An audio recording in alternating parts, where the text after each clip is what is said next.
Hello，大家好，欢迎来到今天的内容。我们今天要来深入聊聊一位正在彻底翻转游戏规则的大神级人物 Michael Saylor。他做的事情啊，不只是在投资比特币这么简单，他正在把比特币从一个大家觉得风险很高、用来投机的东西，重新定义成全球经济的底层资产。这是一个非常根本的转变。我们现在就来看看这场游戏到底是怎么被他改变的。Saylor 的这句话，哇，可以说是直接点出了今天主题的核心。什么意思呢？就是说，大部分的投资人还拿着传统金融那张旧地图，想要在一个全新的数位世界里找到宝藏。而这句话也告诉我们，嘿，旧的游戏规则已经结束了。好，那要了解这个新的世界，我们得先回头看看旧的世界到底出了什么问题。而且这个问题啊，就藏在我们每天都在用的东西里面，也就是我们手上的钱。这就是 Saylor 对传统金融体系最根本的一个批判。他把我们手上的法定货币比喻成什么呢？一个正在融化的冰块。你想想看，你什么都不用做哦，它的价值就在那边一直蒸发，一直蒸发。那谁在让它蒸发？就是各国央行的印钞机，就像那只不断把温度调高的手，无情的在稀释你辛苦赚来的钱。你看这张图就非常清楚了，两边的差别根本是天壤之别。左边的法币就像一个一直在漏水的电池，它的能量会不断流失。那右边的比特币呢？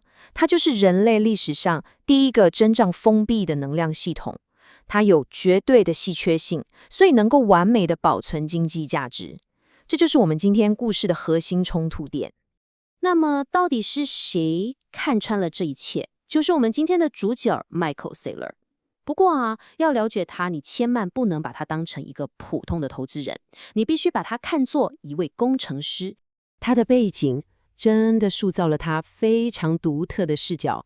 身为 MIT 航太工程的毕业生，他根本不是华尔街那种投机客，他是一位受过超严格训练的系统工程师，所以他习惯从物理学、热力学，也就是所谓的第一性原理去拆解问题，而不是用那些传统的金融模型。这就是 Saylor 的那个顿悟时刻。他突然意识到，比特币根本不是什么货币，它是一种纯粹的数位能量。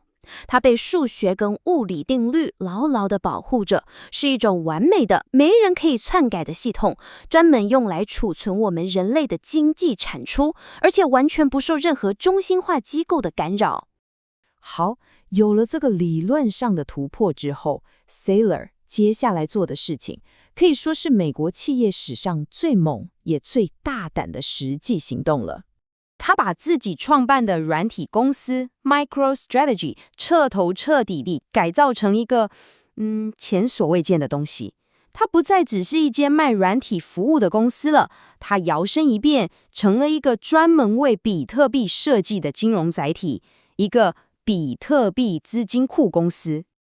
这个策略说真的简直是天才！你看哦，这张投影片讲得很清楚，他怎么利用旧系统的弱点来为自己服务的。第一步，他用超低的利率去发公司债借钱；第二步，拿到这些正在融化的冰块，也就是法币现金；第三步呢，马上去换成永不融化的数位黄金，也就是比特币。这根本是教科书等级的资本套利。数字会说话。到现在为止 ，MicroStrategy 手上已经有超过20万枚比特币，是全世界持有最多的公司。这已经不只是投资了，这是一种信念的极致展现。它等于是把整间公司的未来全部都压在这个新的典范上面了。好，接下来我们要进入这次分析的最高潮了。Saylor 最近丢出了一个震撼弹，一个会彻底颠覆市场认知的宣告，这将会改变我们所有人看待比特币的方式。这个问题听起来好像很简单，但它的答案已经跟以前完全不一样了哦。你先在心里想一下你的答案哦，然后我们来看下一张投影片。答案揭晓，重点就是比特币的定价权已经换人了。以前呢，我们都死盯着矿工挖了多少，还有那个4年一次的减半。但现在，拜托，比特币已经是一个好几兆美元等级的全球资产了。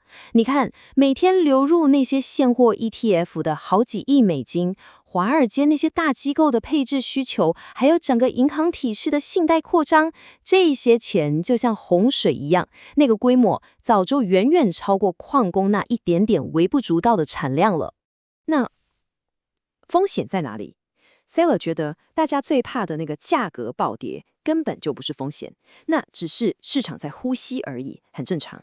真正的风险是来自于人类的傲慢，就是会不会有一些利益团体想去改变比特币那个2100万枚的总量上限，或是想去篡改它的核心共识。一旦比特币的不可变性被破坏，那它的价值基础就真的会瞬间瓦解。OK， 了解了这个新现实之后，那我们该怎么办？这不是空谈理论哦，它需要我们在行动上做出真正的改变。这就是你的新行动法则。第一，别再根据那个减半周期去做短线交易了，那个剧本早就过时了。第二，你的眼光要放远一点，不要只看链上数据，要去关注全球的宏观经济，像是美国联准会接下来要干嘛。第三点也是最重要的，你要开始把比特币当成什么？把它当成数位世界里的信义区豪宅，一种你应该要长期持有，用来保护你资产负债表的核心资产。所以说 Saylor 讲的这一切啊，它不是什么预测，它是在描述一个已经发生的事实。比特币这场游戏已经升级了，从少数人的电脑实验变成了全球大资本的竞技场。那最后这个问题就留给荧幕前的你好好想一想了。